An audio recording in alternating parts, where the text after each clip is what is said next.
네, 두 번째 강의 이어서 시작할게요. 금방 마지막에 한 것처럼 하나님께서 모든 자연 만물 피조물 가운데 하나님의 능력과 신성을 담궈놨는데 이것을 깨달을 사람만 깨닫게 되는 거죠. 여러분 잘 깨닫고 계십니까? 네, 제가 좀 실감나게 깨닫게 해드릴게요. 자, 여러분 힘든데 좀 더운데 숨 한번 쉬어보세요. 내쉬어보시고 여러분이 지금 한 번 숨 쉬는데 평균 공기가 한 500cc 정도 이제 코로 들어갔어요. 그리고 1분 동안에 그 호흡을 보통 12에서 15회 하는데 계산상 15회를 하면 여러분 1분 동안에 평균 공기를 50cc 곱하기 15회 하면 7,500ml, 7.5리터 정도 마시거든요. 이거를 하루 계산하면 어떻게 되니?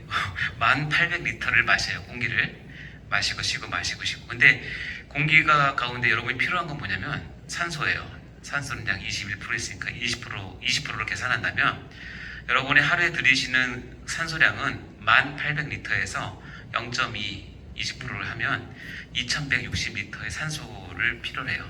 이 산소가 안 들어가면 여러분 못 살아요.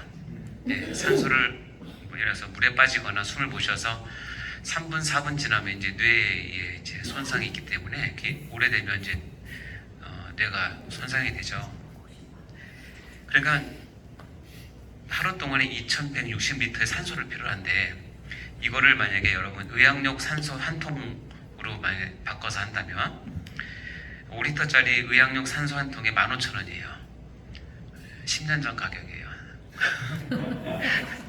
그러니까 이게 리터당 3,000리터, 3,000원이니까 여러분이 하루에 만약에 산소를 돈 주고 사서 산다면 2,160리터의 산소 곱하기 3,000원 하면 하루에 648만 원어치 산소를 사서 마셔야 돼요. 여러분 지금 주머니에 648만 원 있으세요? 지난 주일에 헌금 648만 원 이상 하신 분? 없죠. 이걸 만약에 한 달, 이걸 한 달로 바꾸면 이게 얼마냐? 1억 9,440만 원어치 산소를 마셔야 돼요. 하나님이 화나셨어요. 야, 얘네들 진짜 너무한다. 진짜 말 안 듣는다. 다른 건 몰라도 야, 산소는 사고 마셔라고 딱 판결을 했어요. 여러분 통장에 1억 9천만 원 있어요? 1억 9천만 원 있어야 한 달 살아요. 근데 이거를 지금 하나님이 어떻게 주세요? 공짜로. 이게 일반 은총이에요. 일반 은총이 싼 게 아니라고요.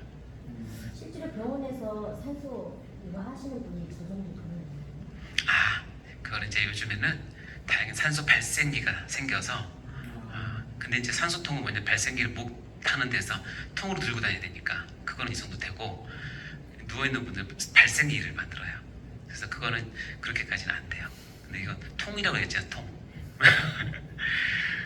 어쨌든 자 이렇게 해서 만약에 여러분이 한 달을 1억 9,440만 원어치 산소를 먹고 산다면 이게 1년치를 계산해보면 23억 원. 여러분이 짧게 살아 70년 산다 그러면 70년 평생에 1,652억 원어치 산소를 하나님께 무상으로 받고 사는 거예요. 예수를 믿던 안 믿던, 네. 하나님 앞에 반응을 했던 안 했던, 우상을 섬기든 안 섬기든 이게 하나님의 일반 은총이에요. 그러니까 여러분 하나님 앞에 뭐 받은 거 없다고 그러지 마세요. 하나님이 하늘나라에 가서 청구서를 너 다른 건 몰라도 산소값만 내 그러면 이 돈 갖고 천국 가셔야 되는데 좀 뭐 그냥 우스개로 한 거지만 우리가 공짜로 먹기 때문에 값어치 없다고 생각하시면 절대 안 돼요. 네. 여러분 나중에 구원론 가시겠지만 구원을 값없이 준다고 할 때 값없이라는 뜻이 공짜 맞아요. 근데 이거 값어치 없다고 생각하는 게 문제예요. 왜 값없이 주냐면 너희들이 치료를 능력이 안 되는 걸 하나님께서 아시고 공짜로 주신 거지. 값어치 없다는 뜻이 아니야. 너무 값어치가 있어서 너희가 그걸 치료할 능력이 안 되니 그래서 주신 거니까. 이 언어를 잘못 채용하면 하나님 앞에 잘못된 신앙을 가질 수 있죠. 위에는 하늘이고 아래는 바다예요. 이 선을 뭐라고 그래요? 수평선이라고 그러죠. 예, 저는 한동안 이 수평선을 바라보면서 항상 눈물과 함께 불렀던 찬양이 있는데, 제가 87년 대학교 갔을 때 또 들으신 분들은 못 들은 척 하세요. 갔을 때 잊지 못할 게, 이제 대학 1학년 처음 아이들, 내 친한 친구들과 지금도 절친인데 낙산 해수욕장에 갔어요. 해수욕 갔는데 해수욕장에 가서 이제 애들이 짐 풀고 바닷가로 막 뛰어가고, 저도 이제 막 뛰어가는 중에 제 걸음이 딱 멈춰졌어요. 멈추면서 광경을 봤어요. 수평선을 보면서 갑자기 내 마음 가운데 떠오르는 찬양이 있었어요. 모르겠어, 왜 그랬는지 모르겠는데 갑자기 떠올랐어요. 그 찬양이 뭐냐면 그 크신 하나님의 사랑인데, 특별히 3절이에요. 3절 다 아시죠? 불러보고 갈게요. 하늘을 두루마리 삼고 바다를 먹물 삼아도 한없는 하나님의 사랑 다 기록할 수 없겠네. 하나님의 크신 사랑 그 어찌 닿았을까. 저 하늘 높이 쌓아도 채우지 못하리. 하나님 크신 사랑은 측량 다 못하며 영원히 변치 않는 사랑 성도여 찬양하세. 이 찬양이 마음속에 떠올랐단 말이죠. 근데 굉장히 충격을 받았어요. 와, 하늘을 두루마리, 저 하늘, 바다를 먹물로 삼아도 나를 향하신 하나님 사랑을 다 기록할 수 없대요. 그거 기록해서 다 쓰면 쌓아둘 데가 없대요. 내가 그런 사랑을 내가 받았나? 이런 생각이 드는 거예요. 물론 받았죠. 받았는데 이게, 저는 또 이과잖아요. 그러니까 계산하기 시작했어요. 어떻게 계산했냐? 제가 중학교 1학년 때 처음 갔을 때는 영어를 처음 배울 때, 혹시 나이 드신 분 기억나실 거예요. 이 펜 갖고 잉크를 해가지고 영어를 썼잖아요. 그래서 이게 파이롯이라는 그 잉크병 하나가 제가 알기로는 한 35cc 정도 될 거예요. 이걸 여기 펜촉에다 찍어서 쓰면 조그만 노트 하나를 쓸 정도 분량이 돼요. 35cc가. 기억나십니까? 나이 적은 사람은 모를 거예요. 이걸 썼는데, 여러분, 이 35cc 병 있잖아요. 이 낙산 앞바다에 있는 바닷물을 담그면 몇 통이나 필요할까요? 근데 이 한 통이 노트 하나 썼단 말이죠. 이게 딱 계산이 되니까 갑자기 눈물 나기 시작하는데 주체를 할 수가 없는 거예요. 자연을 통해서 나에게 하나님의 크신 사랑을 이렇게 웅변해 주는구나. 와, 너무너무, 진짜 너무너무 놀랐어요. 여러분도 그래서 제가 한동안에 바닷가 가면 이 찬양밖에 안 불렀어요. 저는 또 눈에 굉장히 관심이 은혜를 많이 받았는데, 제가 하나님께 은혜 받을 때 기도원에서 금식 기도를 하고 있을 때 저녁 시간인데 저녁을 못 먹고 밖에 나가서 눈이 펑펑펑 오는데, 시골길에 가로등이 하나밖에 없었어요. 근데 가로등에 비치는 그 눈빛이, 눈이 엄청나게 크게 펑펑펑펑 쏟아지는 거예요. 딱 쳐다봤는데 이 눈이 엄청나게 크고, 막 눈이 내 눈에 들어가서 눈물인지 모를 정도로 막 나오는데, 그때 갑자기 제 마음속에 하나님께서, 재훈아, 저기 보이는 눈 하나하나가 내가 너를 향한 은혜이고 축복이고 사랑이란다 깨닫게 해주셨어요. 저 개인 경험이니까 여러분. 그래서 와, 그때 그 감격은 또 이게 먼저죠, 저에게서는. 근데 그래서 제가 한동안 눈만 오면 밖에 뛰어나갔어요. 모든 일을 제쳐놓고 그걸 계속 상기해야 되니까.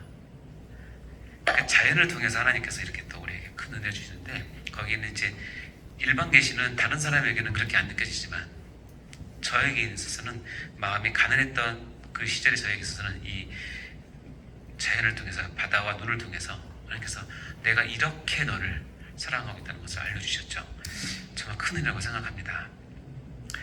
그래서 이 일반 계시와 특별 계시, 그래서 밑에 보면 일반 계시만으로는 목마른 사람들이 하나님을 더 갈망하며 특별 계시로 나아가게 돼요. 그래서 일반 계시를 주신 목적 중에 하나는 뭐냐면 하나님의 은혜 받은 사람들이 일반 계시를 통해서 하나님의 은혜를 아까 얘기했지만 우리 피조물 가운데 하나님의 신성과 은혜가 담아놨기 때문에 그것을 느끼게 돼요. 느끼면 깨어있는 사람은 어디로 나갈 수밖에 없냐면 하나님께로 나가요. 그래서 특별 계시에 집중하게 돼요. 이것이 하나님을 알아가는 아주 선한 과정 중에 하나고 여러분도 다 이렇게 좀 느껴졌으면 좋겠어요. 그러니까 꽃을 보고 자연을 보고 하늘의 별을 보고 제가 아시는 분은 하늘의 별을 보고 하나님을 또 크게 느끼신 분들 계시니까. 자, 봐요. 시편 121편 1절 2절 읽어볼까요? 시작. 내가 산을 향하여 눈을 들리라. 나의 도움이 어디서 올까? 나의 도움은 천지를 지으신 여호와께로다. 다윗의 고백이에요. 다윗이 어느 상황인지 모르겠지만 산을 향해서 눈을 들었어요. 산, 자연이죠. 일반 계시. 근데 거기에서 도움이 어디서 올지를 내가 느끼는 거예요. 그리고 그것을 어디로 갖고 가냐면 나의 도움은 이것을 지으신 누구의? 여호와의. 일반 계시에 시작된 감동이 나에게 와서 그것이 어디로 가게 되냐면 그것을 만드신 창조주인 하나님께 나를 이끄는 것. 이것이 일반 계시를 제대로 받은 사람이에요. 따라서 일반 계시는 여러분이 여행을 갈 때나 특별히 가족여행 갈 때도 그렇지만 기도하고 가세요. 기가 막힌 자연들이 많지 않습니까? 기가 막힌 자연들이 많거든요. 그것을 보면서 깨닫게 해달라고 기도하고 가세요. 여행 계획하면서 맛집만 찾지 마시고 맛집만 찾지 마시고 좀 그 자연을 보면서 정말 하나님께서 여기서 어떻게 역사하시는구나. 그래서 한 줄기라도 잡고 오면 정말 큰 도움이 됩니다. 저에게서 잊을 수 없는 장면이 하나 이건데요. 하늘이고 밑에는 땅이에요. 물론 이건 제 사진이긴 하지만 제가 처음 부름 받았을 때 몽골에서 선교 여행을 갔는데 몽골 그 고비 사막 한가운데서 제가 야영을 하게 됐는데 새벽에 일어났을 때 이걸 봤어요. 왜냐면 딱 떴는데 이거랑 좀 비슷해. 이거 더 좀 어두울 때였는데 하늘하고 밑에 땅이 지평선이 쫙 있더라고요. 근데 몽골의 고비 사막은 물론 다른 데 모르지만 내가 있던 지역은 진짜 이 지평선 위에 나무 하나, 풀 하나, 바위 하나가 없는 거예요. 그냥 완전히 평면이야. 근데 너무 멋있는 거예요. 그래서 와, 감동스럽다. 그리고 나서 감동스럽고 나서 제가 제 몸을 제 주위로 365도로 돌려놨는데 365도가 이거예요.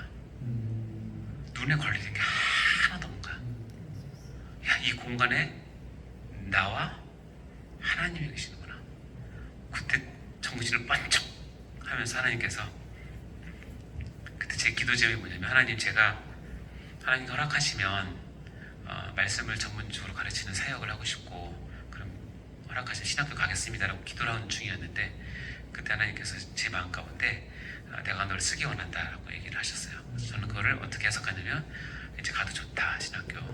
예, 그렇게 해서 그래서 제 이 지평선 사진을 보면 그때 생각이 많이 나요. 여러분도 그런 경험들 많이 하시기 바래요. 자, 그럼 자연계시와 초자연계시가 있어요. 이것은 금방 얘기했지만 자연계시는 우리가 잘 아는 인간과 자연현상의 일반적인 규칙을 통해서 하나님을 드러내는 것. 근데 초자연계시는 뭐냐면 초자연적인 방법으로 계시하는 거예요. 엄밀히 따지면 자연계시가 99%고 초자연계시는 1%밖에 안 되겠죠. 우리 입장에서는. 근데 우리 눈은 항상 초자연계시 있죠. 왜냐면 평범한 건 싫으니까. 평범한 건 하나님 없다고 생각하니까. 여러분 그러지 마세요. 여러분이 아침에 눈을 떠서 졸린 눈을 비비고 일어났을 때 전 지구상에 그 아침에 눈을 못 뜨고 하나님 앞에 서 있는 사람이 몇 명 될까요? 못해도 수만 명 된다고요. 거기에 여러분이 안 속해 있는 걸 감사하시면 돼요. 눈을 떴는데 내가 이 땅에 있어? 그럼 하나님의 일반 계시가 계속 자기가 가는 거죠. 근데 초자연 계시는 1%도 안 되는데도 그럼 초자연 계시는 또 나름대로 필요하죠. 자연 계시는 이거예요. 사도행전 14장에 보시면 밑에 보면 하나님이 지나간 세대는 모든 민족으로 자기들의 길들을 가게 방임하셨으나 그러나 자기를 증언하지 아니한 것이 아니니 곧 여러분에게 하늘로부터 비를 내리시며 결실기를 주시는 선한 일을 하사 음식과 기쁨으로 여러분 마음에 만족하게 하셨느냐. 하늘에서 비 내리는 것 자연계시, 그를 통해서 땅이 결실하는 것 자연계시. 이 결실한 것들을 우리들이 힘과 노력으로 추수해서 모으게 하는 능력도 자연계시. 그것을 요리해서 가족들과 우리 선한 사람들과 같이 나누면서 기쁨을 누리는 것 다 자연계시예요. 이걸 누가 하셨대요? 하나님께서 하셨다는 거예요. 예. 이것을 알기 때문에 우리는 식사하기 전에 뭐 하죠? 식사 감사기도. 내가 보기에 우리 교회 다니는 사람들은 식사 감사기도에 아주 달인이에요. 0.1초도 안 걸려요. 눈 감고 그 짧은 기간에 어떻게 그 감사 다 했을까? 뭐 어떤 감사 마음이 있으니까 했겠지만 진심으로 감사하세요. 왜냐면 이게 일반 계시는 자연 계시는 하나님께서 이렇게 주었다는 걸 내가 인정하는 거예요. 내가 먹고 이렇게 하는 것이 당연히 되는 게 아니라 내가 돈 주고 사서 된 게 아니라 거기 그런데 뭐가 있다? 하나님께서 나를 보호하시는 자연 계시를 주신 하나님의 선하심이 있다는 것을 하나님께 고백을 하는 거죠. 그러니까 여러분 식사 기도만 잘해도 신앙이 쑥쑥 자랍니다. 짧게 하는 게 능사가 아니에요. 뭐 자연 계시는 이렇게 하면 뭐 다 이해하실 거고, 초자연 계시는 뭐 성경에 무수히 많이 나오죠.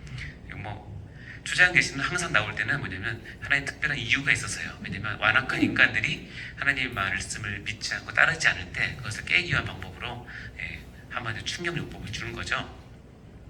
특별히 출애굽에서 이게 있죠. 이스라엘 자손이 바다 가운데를 육지로 걸어갔는데 물은 그들 좌우에 뭐가 됐다?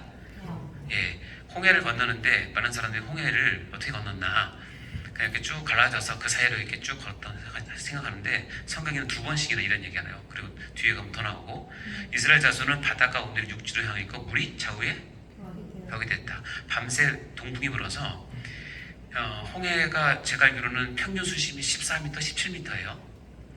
그거를 물을 세운 거예요. 쫙 세우고 바람이 불었으니까 바다 밑바닥 깨버리죠. 거기를 만약에 200만, 250만 명 사람들이 걸어가면 며칠 걸어도 못 걸어와요.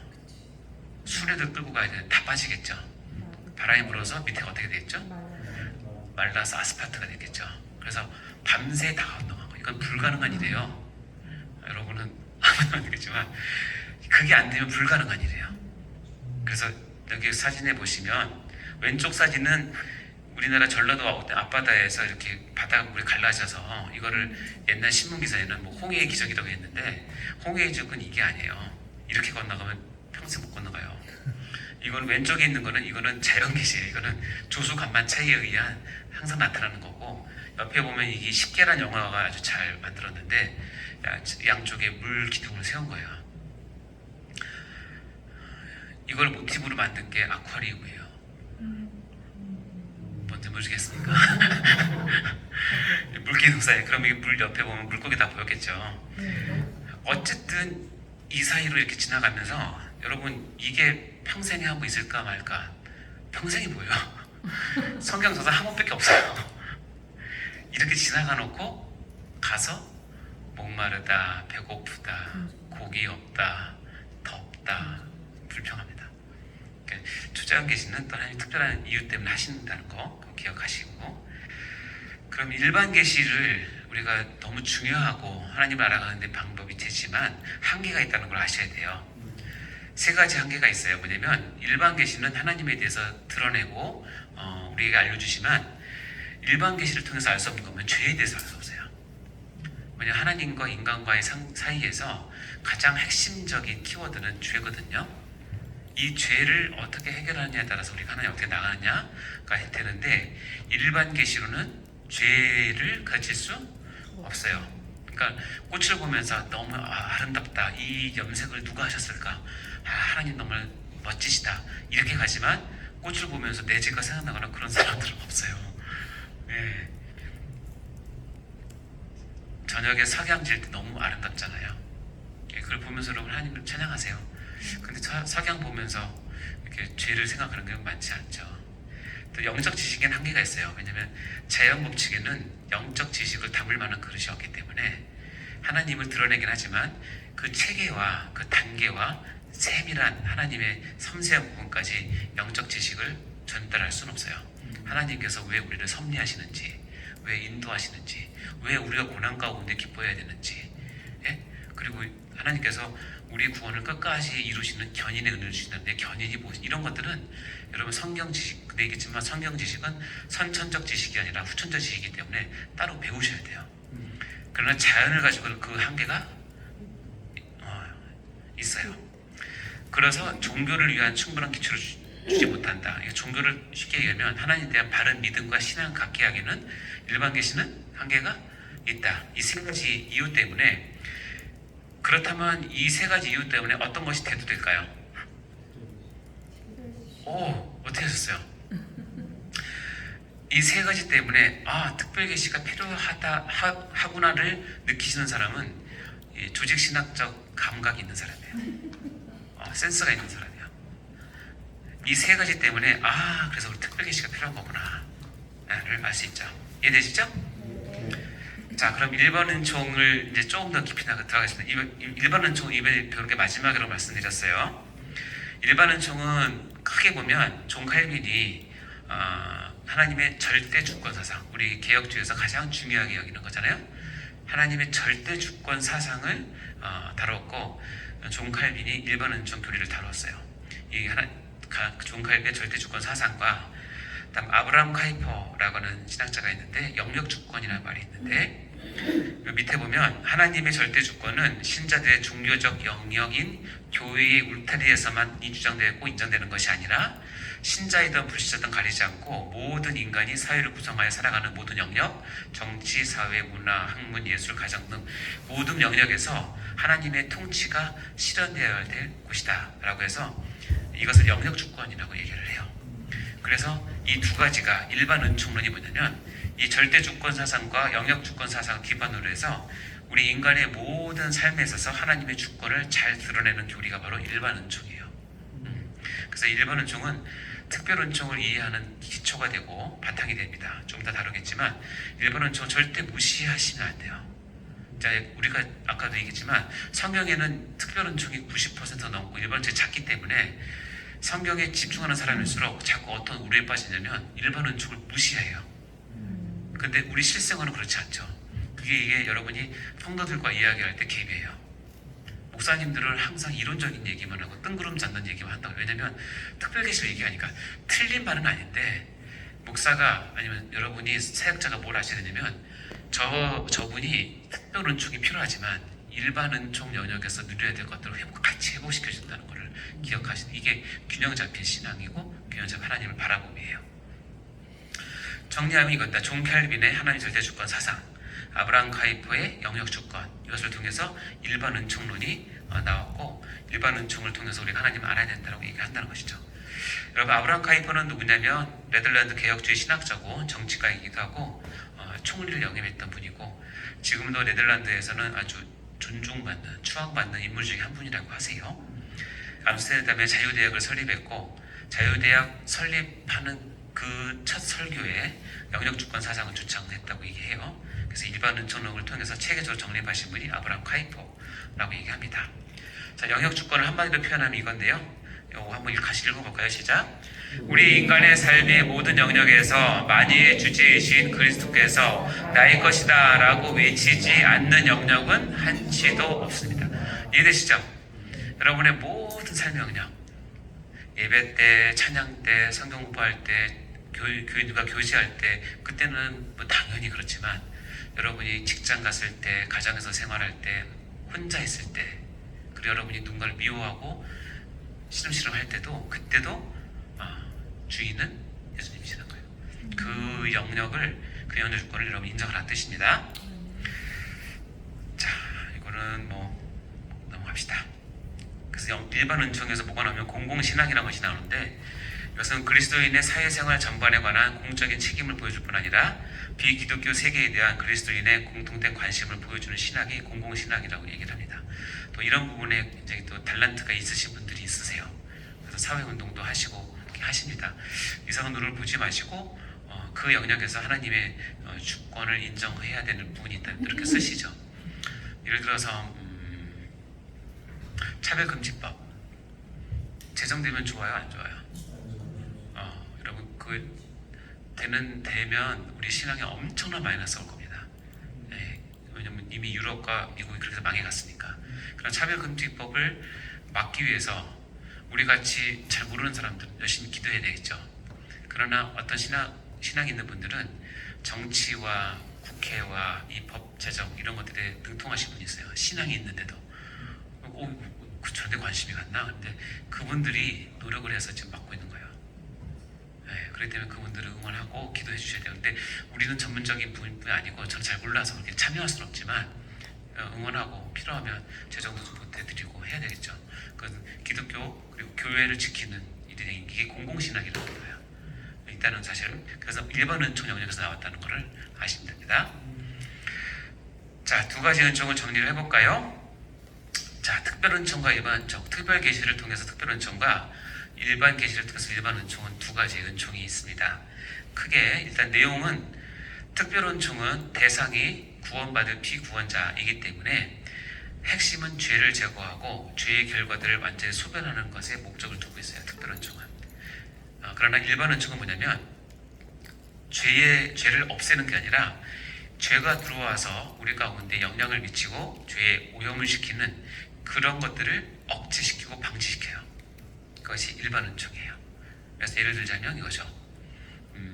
법이라고 하는 것은 일반 은총 영역에서 중요한 부분이죠. 법이 하나님이 공의대로 잘 세워지면 죄를 어떻게 해요? 억제하고 방지하는데 귀하게 쓰임을 받는 거죠. 그러니까 그런 법을 잘 제정하고 지킬 수 있도록 하는 거. 그것을 통해서 이제 판사나 변호사나 아니면 뭐 그런 분들이 법에 관계된 분들이 하나님의 공의, 하나님의 것을 깨닫고 영역주권을 깨닫고 거기서 제의를 할 때는 사회에서의 어떤 공통된 법들을 제어할 수 있겠죠. 그게 일반 은총의 영역이죠. 자, 범위는 특별 은총은 하나님의 택한 자들에게만 제한된다는 거. 일반 은총은 뭐냐면 신자와 불신자를 가리지 않고 모든 사람에게, 모든 사람 영역까지 다 영향을 미친다는 거. 그러니까 범위는 훨씬 커요, 일반 은총이. 근데 우리는 익숙한 거는 이제 특별 은총이 익숙한 거죠. 자, 목적은 동일해요. 하나님의 영광을 위해서요. 방식은 좀 다르죠. 특별 은총은 적극적으로 죄의 문제를 해결하고 하나님 나라를 실현해서 그 사람으로 하여금 하나님을 구주로, 하나님을 주인으로 섬기게 해줄 수 있는 모든 그런 것들을 특별 은총이라고 한다면, 그래서 하나님의 영광을 돌린다고 한다면, 일반 은총은 얘기했지만 죄악의 독이 완전히 발전되는 것을 방지하고 우리 인류의 싹 속에 심겨진 모든 것이 하나님의 영광과 찬양을 밝히 드러내도록 인도하는 것을 일반 은총 영역이라고 얘기를 해요. 근거는 둘 다 그리스도께 근거를 둬요. 왜냐하면 둘 다 하나님 주신 거니까. 특별 은총은 그리스도께 근거를 두는데 그리스도의 구원의 중재자로서의 역할에 근거를 두고, 일반 은총은 뭐냐면 그리스도께 근거를 두는데 그리스도께서 창조하신 창조주라는 것에 근거를 두고 받는 은총입니다. 이렇게 있다는 것만 아시면 됩니다. 이 다음이 중요해. 이제 마지막인데, 특별 은총과 일반 은총 관계와 상호작용이 있어요. 그럼 이제 특별 계시와 일반 계시, 또 특별 은총과 일반 은총 그 관계가 어떻게 되는지 이제 정리를 하는 거예요. 30분 됐나요? 28. 네. 그래요? 그러면 쉬고